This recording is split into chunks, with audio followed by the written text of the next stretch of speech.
സ്വാഭാവികമായും കേരളത്തിന്റെ പൊതുമണ്ഡലത്തിൽ നിന്നും അഭിപ്രായം വരുന്നു, ഈ സംസ്ഥാനത്തെ ഭരണത്തിന്റെ ശൈലി മാറണം.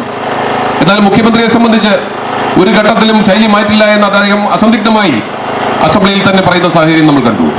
അപ്പോൾ അതുകൊണ്ടാണ് നമ്മൾ പറയുന്നത്, മുഖ്യമന്ത്രിയെ സംബന്ധിച്ച് ഇത്തരത്തിൽ ശൈലി മാറുമ്പോൾ മുഖ്യമന്ത്രിയുടെ മന്ത്രിസഭയിലുള്ള വീണ ജോർജിനെ സംബന്ധിച്ച് പറഞ്ഞിട്ടുള്ള കാര്യങ്ങൾ, അല്ലെങ്കിൽ നേരത്തെ ഇവിടെ വാഗ്ദാനം ചെയ്ത കാര്യങ്ങൾ, ഈ പഞ്ചായത്തിലെ മാർക്കറ്റുമായി ബന്ധപ്പെട്ട കാര്യങ്ങൾ ഉൾപ്പെടെ മരാമണിലെ പാലം നിർമ്മിക്കുന്ന കാര്യങ്ങളിൽ അവർ വീഴ്ച വരുത്തുന്നത് ഇതുകൊണ്ട് തന്നെയാണ്.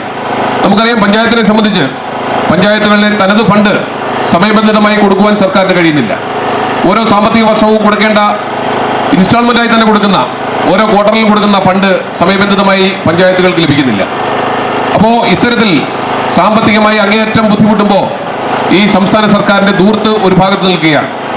നമുക്കറിയാം, ഈ സംസ്ഥാനം രൂപീകൃതമായതിനു ശേഷം 2016 മെയ് മാസം 15-ാം തീയതി ആരാധനായ ശ്രീ ഉമ്മൻചാണ്ടി സർക്കാർ, ആ സർക്കാർ അധികാരമൊഴിയുമ്പോൾ ഈ സംസ്ഥാനത്ത് 1957 മുതൽ 2016 മെയ് 25 വരെ ഈ സംസ്ഥാനത്തിന്റെ പൊതുകടം 1,25,000 കോടി രൂപയായിരുന്നെങ്കിൽ ഇപ്പോ ഈ സംസ്ഥാനത്തിന്റെ പൊതുകടം 4,50,000 കോടി രൂപ കഴിഞ്ഞിരിക്കുകയാണ്. ഇപ്പൊ കഴിഞ്ഞ 8 വർഷം കൊണ്ട് മാത്രം 3 ലക്ഷം കോടി രൂപയുടെ അധിക ബാധ്യതയാണ് ഈ സംസ്ഥാനത്തിന് ഉണ്ടായിട്ടുള്ളത്. അതിനെക്കുറിച്ച് പഠിക്കണമെന്ന് പറയുമ്പോൾ, അല്ലെങ്കിൽ നല്ലൊരു ധനകാര്യ മാനേജ്മെന്റ് ഉണ്ടാകണമെന്ന് പറയുമ്പോൾ അതിനോട് മുഖത്തിരിക്കുന്ന മുഖ്യമന്ത്രിയും മന്ത്രിമാരും. ഇവിടെ CPIയുടെ സംസ്ഥാന സമ്മേളനത്തിന് മുന്നോടിയായിട്ടുള്ള ജില്ലാ കമ്മിറ്റികൾ ചേർന്നുകൊണ്ടിരിക്കുകയാണ്. സംസ്ഥാന കമ്മിറ്റിക്ക് മുന്നോടിയായി എല്ലാ ജില്ലാ കമ്മിറ്റികളിലും തെരഞ്ഞെടുപ്പ് ഫലത്തെ സംബന്ധിച്ച് അവലോകനം നടക്കുകയാണ്. CPIയുടെ എല്ലാ ജില്ലാ സമ്മേളനങ്ങളിലും നടക്കുന്ന അവലോകനത്തിൽ മുഖ്യമന്ത്രിയുടെ ശൈലി മാറണമെന്ന് എല്ലാ ജില്ലകളിലും പ്രതിനിധികൾ ആവശ്യപ്പെടുന്നു.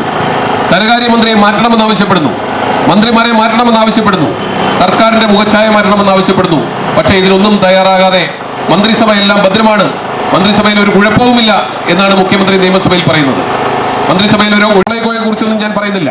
നമ്മളിപ്പോൾ ഇവിടെ മാർക്കറ്റിന്റെ ശോചനീയാവസ്ഥയുമായി ബന്ധപ്പെട്ട് അതിന് ഒരു പ്രതീകാത്മകമായി ഇവിടെ ഒരു മലക്കറി കച്ചവടം കൂടി നടത്തിക്കൊണ്ടാണ് ഈ പരിപാടി സംഘടിപ്പിച്ചിട്ടുള്ളത്. നമുക്കറിയാം, ഈ സർക്കാർ അധികാരത്തിൽ വന്നപ്പോൾ 8 വർഷം മുമ്പ് പറഞ്ഞത് സപ്ലൈകോയിൽ വിലവർധന ഉണ്ടാകില്ല എന്നാണ്. എന്നാൽ ഇപ്പോൾ വിലവർധന ഉണ്ടായി എന്ന് മാത്രമല്ല, അവശ്യ സാധനങ്ങൾ സപ്ലൈകോയിൽ ലഭ്യമല്ല എന്ന കാര്യം കൂടി നമുക്കറിയാം. അപ്പോൾ എല്ലാ അർത്ഥത്തിലും ഞാൻ മുമ്പ് സൂചിപ്പിച്ചതുപോലെ സർക്കാരിന്റെ പ്രയോറിറ്റി മാറിക്കൊണ്ടിരിക്കുന്ന